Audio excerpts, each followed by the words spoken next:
अस्सलाम वालेकुम, welcome to my new video. तो आज की इस वीडियो के अंदर हम डू वाइल लूप के बारे में देखेंगे कि सी प्लस प्लस के अंदर डू वाइल लूप क्या होता है, उसका सिंटैक्स क्या होता है।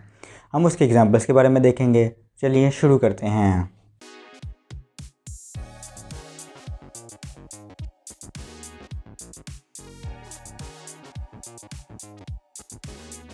ओके, तो हमने अपनी लास्ट वीडियो के अंदर वाइल लूप के बारे में पढ़ा था कि सी प्लस प्लस के अंदर वाइल लूप क्या होता है, उसकी एग्जांपल्स हमने देखी थी। आज की वीडियो के अंदर हम डू वाइल लूप के बारे में देखेंगे। मैं आपको बता देता हूँ, वाइल लूप और डू वाइल लूप दोनों ही आइटरेशन लूप होते हैं। जो फोर लूप होता है वो काउंटर कंट्रोल लूप होता है, यानी कि वाइल लूप के अंदर भी जब तक कंडीशन उसकी फॉल्स नहीं हो जाती तब तक वो लूप चलता रहता है, वो उसी कंडीशन पर डिपेंडेंट होता है। और डू वाइल लूप भी ऐसे ही उसके ऊपर डिपेंडेंट होता है, उसी कंडीशन के ऊपर। अब इसमें फ़र्क क्या है? इसमें फ़र्क ये है, जैसे हमने अपनी लास्ट वीडियो के अंदर पासवर्ड का एक प्रोग्राम बनाया था कि जब तक आपका पासवर्ड फॉल्स है तब तक वो बार बार आपसे पासवर्ड पूछता रहे जब तक आपका पासवर्ड ट्रू नहीं हो रहा था। बेसिकली वो एग्जैक्ट कोड हम डू वाइल लूप के अंदर बहुत अच्छे तरीके से कर सकते हैं। हमें लास्ट वीडियो में थोड़ा सा मसला हुआ था कि हमने मुश्किल हो रही थी हमें वो करने में वाइल लूप के अंदर, लेकिन do while loop he specific वो लूप है जिसके अंदर हम पासवर्ड वाला प्रोग्राम अच्छे तरीके से कर सकते हैं। वो कैसे कर सकते हैं मैं आपको बताता हूँ। सबसे पहले हम इस स्क्रीन की तरफ चलते हैं और इसका सिंटैक्स देखते हैं कि डू वाइल लूप का हम सिंटैक्स कैसे लिखते हैं। इसके सिंटैक्स के लिए सबसे पहले हम यहाँ पे कमेंट्स कर लेते हैं। हम यहाँ पे मल्टी लाइन कमेंट का इस्तेमाल करेंगे। मल्टी लाइन कमेंट का यहाँ पे इस्तेमाल हमने किया है और यहाँ पे हम सबसे पहले उसका सिंटैक्स देखते हैं। डू वाइल लूप के सिंटैक्स के लिए सबसे पहले सेम वही कि आपने एक डाटा टाइप ले लेनी है। डाटा टाइप जैसे हम यहाँ पे एक इंट ले लेते हैं, उसको आई कह देते हैं। उसके बाद नीचे आपने डू का सिंबल लगाना है, डू का कीवर्ड यूज़ करना है। जैसे सबसे पहले डू, जैसे हम वाइल लूप के अंदर सबसे पहले वाइल लिखते थे, फोर लूप के अंदर सबसे पहले फोर का कीवर्ड इस्तेमाल करते थे, इसी तरह डू वाइल लूप के अंदर सबसे पहले हमें डू का कीवर्ड इस्तेमाल करेंगे। इसके बाद आपने डू का कीवर्ड इस्तेमाल करने के बाद कर्ली ब्रैकेट्स का इस्तेमाल करना है। यहाँ पे हमने कर्ली ब्रैकेट्स डाल दी। कर्ली ब्रैकेट के अंदर जो हमारे पास चीज़ आएगी वो सेम बॉडी ऑफ लूप, कि हम इसमें चलाना क्या चाह रहे हैं। ये बॉडी ऑफ लूप आ गया। अब यहाँ पे हमें डू वाइल लूप है तो डू हमने डाल दिया, वाइल भी हमें डालना पड़ेगा। तो जहाँ पे हमारा जो ब्रैकेट लास्ट कर्ली ब्रैकेट है लूप की, वो जहाँ पे क्लोज़ हो रही है उधर हमें लिखना पड़ेगा वाइल। और वाइल लिखने के बाद सेम कर्ली राउंड ब्रैकेट्स जिसके अंदर हम उसे कोई कंडीशन डालेंगे और उसके अंदर उसके आउटसाइड के अंदर यानी कि ब्रैकेट्स के बाद हमें एक सेमी कोलन डालना पड़ेगा। हमने अपनी किसी भी लूप के अंदर एंड के ऊपर ब्रैकेट्स के बाद सेमी कोलन नहीं डाला, क्योंकि उसके अंदर हम सबसे पहले फोर का कीवर्ड इस्तेमाल करते थे, फिर ब्रैकेट के अंदर सारा इंट, उसके बाद कंडीशन, फिर इंक्रीमेंट डिक्रीमेंट लिख के हम डायरेक्ट ब्रैकेट स्टार्ट कर देते थे। इसके अंदर हम इस वजह से वाइल के साथ सेमी कोलन डाल रहे हैं क्योंकि हमने सबसे पहले लिखा डू, उसके बाद ब्रैकेट्स। पहले डू के साथ हमने कीवर्ड नहीं लिखा, ब्रैकेट्स, उसके बाद बॉडी ऑफ लूप जो हमने उसके अंदर चीज़ चलानी है, उसके बाद वाइल के बाद हमने सेमी कोलन वो हमने स्टेटमेंट टर्मिनेटर इस वजह से इस्तेमाल किया क्योंकि उसके बाद प्रोग्राम को पता लग जाए कि भाई यहाँ पे प्रोग्राम ये लूप रुक गया है। क्योंकि अगर हम ये नहीं डालेंगे उसको पता नहीं लगेगा कि भाई ये अभी भी रुका है कि नहीं रुका है। इसलिए यहाँ पे हमने स्टेटमेंट टर्मिनेटर या सेमी कोलन हमने इस्तेमाल किया है यहाँ पर। ये इसका सिंटैक्स है, उम्मीद आपको समझ आई होगी। अब हम इसका एक प्रोग्राम बना लेते हैं। जैसे हमने अपनी लास्ट वीडियो के अंदर पासवर्ड का एक प्रोग्राम बनाया था, वही सेम प्रोग्राम हम इसके अंदर बनाते हैं डू वाइल लूप के अंदर। जैसे हम यहाँ पे सबसे पहले यहाँ पे हमने लिखना है इंट डाटा टाइप, जो हमने पढ़ा कि सबसे पहले डाटा टाइप लेनी है हमने एक। यहाँ पे डाटा टाइप ले ली हमने पासवर्ड, इंट डाटा टाइप ली है, उसका वेरिएबल का नाम रख दिया हमने पासवर्ड, जैसे हमने लास्ट वीडियो में रखा था। उसके बाद सेम वही चीज़ हमने यूज़र से इनपुट लेनी है, लेकिन इनपुट हम लेंगे डू वाइल लूप के अंदर। अब ये काम इस तरह करता है कि ये बेशक आपकी कंडीशन ट्रू हो, बेशक आपकी कंडीशन फॉल्स हो, ये लूप को एक बार रन लाजमी करता है। बेशक कुछ भी कंडीशन उसमें लगी हो, बेशक कंडीशन बिल्कुल फॉल्स हो, लेकिन लूप आपका लाजमी रन करेगा उसके अंदर। जैसे हम यहाँ पे सबसे पहले पासवर्ड वाला नहीं लेते हैं, एक सिंपल प्रोग्राम ले लेते हैं हम। जैसे हमने कहा है कि एक इंट n लिया है और उसके अंदर हमने 1 स्टोर करवा दिया है, ठीक है।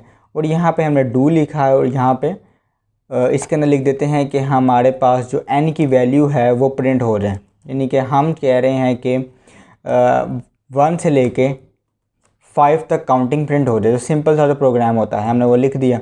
यहाँ पे हमने इंक्रीमेंट डिक्रीमेंट डाल दिया और यहाँ पे वाइल के अंदर हमने लिख दिया कि n less than equal to 5। अब ये बेसिक सा प्रोग्राम है और इसके अंदर हमारे पास 1 से लेके 5 तक काउंटिंग प्रिंट हो जानी चाहिए। ये प्रोग्राम रन हो रहा है, इसके अंदर हमारे पास 1 से लेके 5 तक काउंटिंग प्रिंट हो गई, कोई मसला नहीं हुआ। अब हम कहते हैं कि हम ये कंडीशन फॉल्स कर देते हैं। हम कहते हैं कि भाई यहाँ पे ये तब हो, हम इक्वल इक्वल टू 5 कर देते हैं कि सिर्फ ये तब प्रिंट हो जब आपकी जो वैल्यू है वो 5 की इक्वल आ जाए। अब जब इसको हम रन करेंगे, हमने इसको रन किया तो इसने मुझे 1 रिटर्न कर दिया, यानी कि 1 प्रिंट कर दिया। अब तो कंडीशन फॉल्स थी, हमारे पास पहली दफ़ा आया 1 नॉट इक्वल टू 5, यानी कि यहाँ पे पहली बारी में कंडीशन फॉल्स हो गई आपकी। जैसे कि यहाँ पे हमने 1 प्रिंट करवा दिया, n प्लस प्लस हुआ 2 हो गया, उसके बाद नीचे गया कंडीशन चेक हुई n यानी कि 1 इक्वल टू 5, ये कंडीशन हमारा फॉल्स है। अब यहीं पर तो हमारा लूप एंड हो जाना चाहिए, लेकिन उसने हमें 1 प्रिंट करवा दिया। वो क्यों? क्योंकि वो एक बार उसने रन करना ही करना था। जैसे मैं आपको फिर बता देता हूँ कि डू स्टार्ट हुआ, डू ब्रैकेट्स, जैसे ही हमारे पास सी आउट के अंदर उसने सी आउट देखा और उसके अंदर n देखा, उसने उसको प्रिंट करवा दिया, उसने 1 प्रिंट करवा दिया। उसको नहीं पता आगे कंडीशन क्या है, कंडीशन फॉल्स हो रही है, कंडीशन ट्रू हो रही है, उसने 1 को प्रिंट करवा दिया।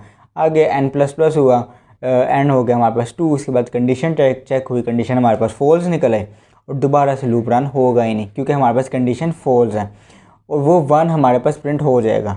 डू वाइल लूप का मकसद ये है कि कोई ऐसी चीज़ जो आप कहते हैं कि बेशक कंडीशन फॉल्स ही क्यों ना हो, वो एक बार प्रिंट हो ही हो। जैसे हमारे पास जो पासवर्ड वाला प्रोग्राम है उसके अंदर हम कहते हैं कि भाई पासवर्ड हमसे पूछे, वो पहले हमसे पासवर्ड पूछे फिर कंडीशन चेक हो। उस केस के अंदर हम डू वाइल लूप का इस्तेमाल करते हैं कि सबसे पहले डू हुआ, फिर उसने पासवर्ड हमसे पूछा, फिर उसने कंडीशन चेक की कि आया कि पासवर्ड हमारे पास सेम है कि नहीं है। अगर पासवर्ड हमारे पास सेम हुआ वो आउट हो जाएगा लूप से और हमारे पास एक्सेस ग्रांटेड प्रिंट हो जाएगा। अगर पासवर्ड हमारे पास फॉल्स हुआ, दोबारा लूप के अंदर जाएगा, फिर लूप से पूछेगा, फिर हमसे पूछेगा कि दोबारा पासवर्ड एंटर करो। ये हमारे पास बेसिक प्रोग्राम था। अब हम यहाँ पे पासवर्ड वाला प्रोग्राम रन करके देखते हैं कि वो किस तरह रन होता है।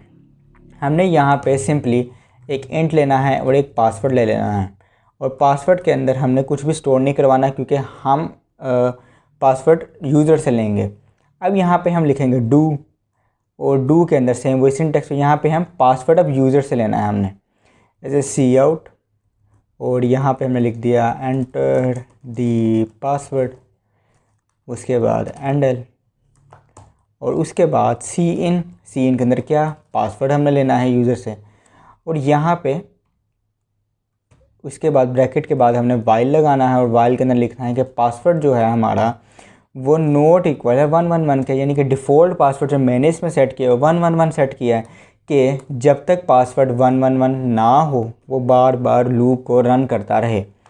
उसके बाद हमने यहाँ पे लिख दिया कि अगर पासवर्ड सही हो जाता है तो यहाँ पे मुझे प्रिंट हो जाए एक्सेस ग्रांटेड। एक्सेस ग्रांटेड हमारे पास प्रिंट हो जाएगा अगर पासवर्ड हमारे पास ट्रू हुआ।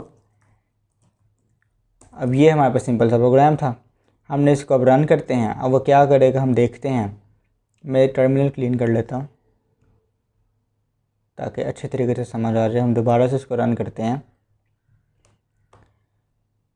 यहाँ पे इसने सबसे पहले मेरे से पूछा एंटर दी पासवर्ड, मैंने पासवर्ड एंटर कर दिया 1 2 3 4 या 1 2 3 4, 4 डिजिट पासवर्ड है 1 2 3 4। दोबारा इसने मेरे से पासवर्ड पूछा, मैंने पासवर्ड एंटर कर दिया 3 4 3 5 6 4। इसने फिर मेरे से पासवर्ड पूछा, फिर मैंने एंटर कर दिया 2 3 5। फिर इसने मेरे से पासवर्ड पूछा, अब मैं सही पासवर्ड एंटर कर देता हूँ 1 1 1 1। एक्सेस ग्रांटेड, लूप वहीं पे एग्जिट हुआ और वहाँ पे हमारे पास पासवर्ड प्रिंट हो गया, एक्सेस ग्रांटेड प्रिंट हो गया। अब ये रन कैसे हुआ? सबसे पहले उसने हमसे पूछा पासवर्ड। सबसे पहले उसने देखा इंट पासवर्ड हमारे पास डिक्लेयर हुआ है। उसके बाद उसने हम आगे देख रहा है कि डू वाइल यहाँ प्रोग्रामर ने डू वाइल लूप लगाया हुआ है। वो डू के अंदर आया, उसने देखा कि डू वाइल लूप की बॉडी के अंदर हमारे पास एंटर द पासवर्ड को प्रिंट करवाया हुआ है, यूज़र से लिया हुआ है। सबसे पहले एंटर द पासवर्ड प्रिंट हुआ है, फिर उसने सी इन देखा, सी इन के बाद उसने देखा कि पासवर्ड उसमें यूज़र हम पासवर्ड पूछ रहा है कि भाई यूज़र से पासवर्ड पूछो, यूज़र पासवर्ड एंटर करे। उसके बाद नीचे ब्रैकेट और वाइल के अंदर लिखा हुआ है कि पासवर्ड नॉट इक्वल टू 111 के, कि जब तक पासवर्ड 111 के इक्वल ना आ जाए तब तक हमारे पास लूप रन होता रहे। पहले हमने पासवर्ड एंटर किया 1 2 3 4, नीचे आया 1 2 3 4 प्रिंट हुआ, 1 2 3 4 चेक हुआ, 1 2 3 4 नॉट इक्वल टू 1111। अब ये कंडीशन तो हमारे पास ट्रू है। उसके बाद दोबारा वो ऊपर जाएगा, उसने फिर पासवर्ड पूछेगा, फिर वो नीचे आएगा 1 2, हमने फिर एंटर किया था 3 6 5 4 ऐसा कुछ एंटर किया था, फिर नॉट इक्वल टू 111, फिर कंडीशन ट्रू है, फिर वो ऊपर जाएगा एंटर दी पासवर्ड। अब हमने पासवर्ड सही एंटर कर दिया 1111 नॉट इक्वल टू 1111 के, ये कंडीशन फॉल्स हो जाएगी, यानी कि यहाँ पे हमारे पास पासवर्ड मैच। उसके बाद लूप को एग्जिट हुआ, लूप जैसे एग्जिट हुआ उसने हमारे पास एक्सेस ग्रांटेड को प्रिंट करवा दिया। डू वाइल लूप बेसिकली हम तब इस्तेमाल करते हैं जब हमें एट लीस्ट एक बार किसी चीज़ को रन करवाना ही हो, एक बार कोई चीज़ प्रिंट होनी ही हो। जैसे पासवर्ड वाला प्रोग्राम है, इसके अंदर हमने पासवर्ड को पहली बार में पूछना ही था कि पहले पासवर्ड पूछे फिर वो आगे कंडीशन चेक हो। ऐसा ना हो कि पहले वो कंडीशन चेक कर ले और बाद में फिर पासवर्ड पूछे हो, जैसे हमने वाइल लूप के अंदर किया था। रन वो वाइल लूप के अंदर भी हो गया था, लेकिन जो ईजी मेथड है वो डू वाइल लूप के साथ ही पासवर्ड वाला प्रोग्राम मोस्टली केसेस के अंदर रन हो रहा होता है। उम्मीद है आपको डू वाइल लूप का सिंटेक्स, उसकी एग्जांपल समझ आई होगी कि वो हम उसको क्यों यूज़ करते हैं और कैसे इस्तेमाल करते हैं। अगर ऐसी आने वाली वीडियोस आप देखना चाहते हैं तो मेरे चैनल को सब्सक्राइब कर लें ताकि ऐसी आने वाली वीडियोस का नोटिफिकेशन आप तक पहुंचता रहे। आज के लिए इतना ही। ओके, अल्लाह हाफिज़।